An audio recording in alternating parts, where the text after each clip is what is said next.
छोड़ो व्यर्थ की बातें सुननी और सुनानी। आओ बच्चों तुम्हें सुनाऊं अच्छी एक कहानी। सुनो कहानी, सुनो कहानी।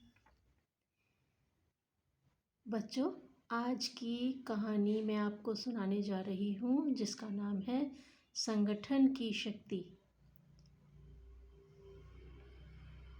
पीपल के एक पेड़ की जड़ में बहुत सारी चींटियां घर बनाकर रहती थीं। वे सभी बड़े सहयोग से काम करती थीं, सदैव मिलजुल कर रहा करती थीं। यही कारण था कि उन्हें किसी बात से परेशानी नहीं थी। सुबह होते ही सारी चींटियां तेजी से अपने काम में जुट जाती। कुछ तो दिन में बिल की सफाई करती, कुछ चींटियां भोजन की खोज में निकल पड़ती। इस प्रकार बड़े सुख से वह चींटियां रह रही थीं। एक बार की बात है कि चींटियों की एक कतार खाना खोजने निकली। कतार में बहुत सी चींटियां थीं। वे सभी अलग अलग जगह चली गईं। चानी नाम की एक चींटी किसी रसोई घर में जा घुसी। वहां उसने देखा कि थाली में चीनी भरी रखी है। चानी थाली में घुस गई। वहां जो जी भरकर मीठी मीठी चीनी खाई। फिर उसने सोचा कि अपनी सहेलियों को बुला लाती हूँ, सभी मिलकर यहाँ से चीनी ले जाएंगे। चानी ने चीनी का एक दाना अपनी सहेलियों को चखाने के लिए मुंह में दबाया और चल पड़ी। रसोई के कोने में बैठा तिलचट्टा चानी की हरकतों को बड़े ध्यान से देख रहा था। वह कहने लगा, बुरा न मानना बहन, तुम इतनी देर से पेट भर के चीनी खा रही हो, फिर यह चीनी तुम किस लिए ले जा रही हो? तिलचट्टा ने अपनी मूंछों को फड़फड़ाया और बोला, ओह, तुम चींटियों की बुद्धि का भी जवाब नहीं, एक दूसरे के लिए मरी जाती हो। यही कारण है कि तुम सारे दिन काम में जुटी रहती हो। अरे, अपना अपना काम अलग अलग करो और कम समय में छुट्टी पा जाओ।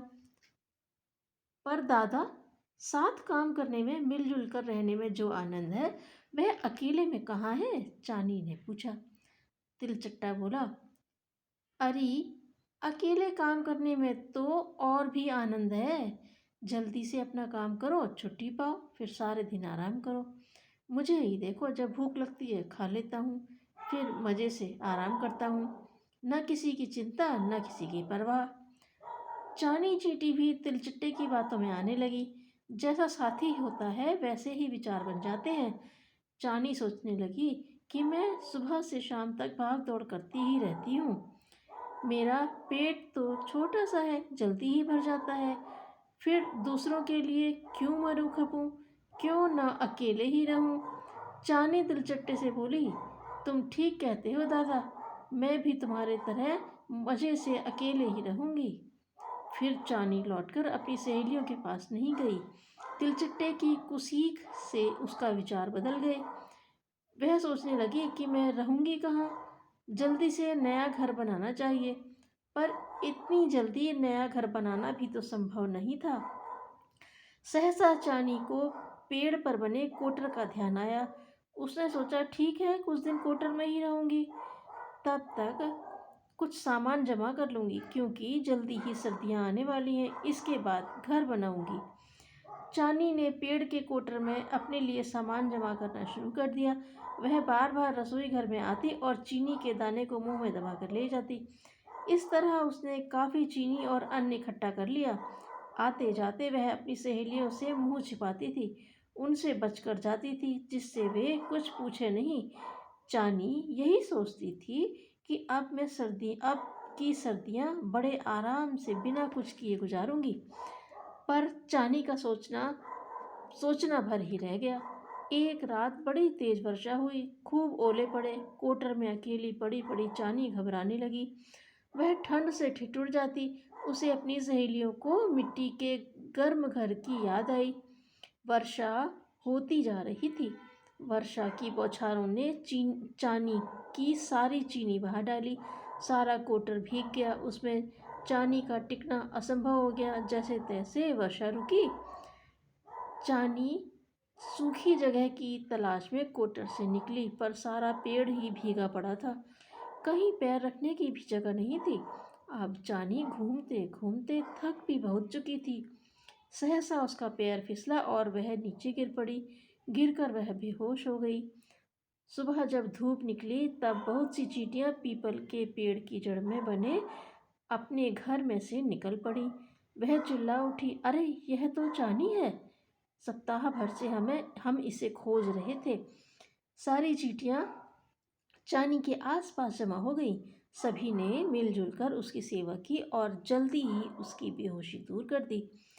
चानी ने आंखें खोली तो सारी सहेलियों को अपने आसपास जुटे पाया। अरे तुम ठीक तो हो ना? तुम्हें क्या हो गया था? तुम कहाँ चली गई थी? इस प्रकार वे अनेक प्रश्न कर रही थीं। उनकी बातें सुनकर चानी का दिल भर आया। वह मन ही मन अपने आप को धिक्कारने लगी। वह सोच रही थी कि मैं कितनी स्वार्थी हूँ, कितने नीच विचारों की हूँ। अपनी इन ममतामयी सहेलियों को छोड़कर क्यों अलग हुई? दुख सुख में एक दूसरे का सहारा मिलता है। सभी मिलजुल कर रहें, इसी में आनंद है। चानी बोली, मेरी प्यारी सहेलियों, मैं रास्ता भूल गई थी। मैं तिलचट्टे के बहकावे में आ गई थी। मुझे माफ़ कर दो और फिर अपने साथ रख लो। अरे तुम तो हमारे साथ ही रहोगी। हम तो सप्ताह भर से तुम्हें ढूंढ ढूंढ कर परेशान हो रहे हैं। सारी चींटियां कहने लगी। फिर वे सभी चानी को अपने साथ बिल में ले गईं। वहां उसे खिलाया पिलाया और खूब सत्कार किया। ईश्वर को धन्यवाद है कि मैं सही राह पर आ गई हूँ, चानी ने मन ही मन में कहा। इसके बाद वह सभी के साथ मिलजुल कर रहने लगी, काम करने लगी। अब चानी दूसरों को सदा यही उपदेश दिया करती है कि मिलजुल कर रहना चाहिए, इसी में सच्चा आनंद है।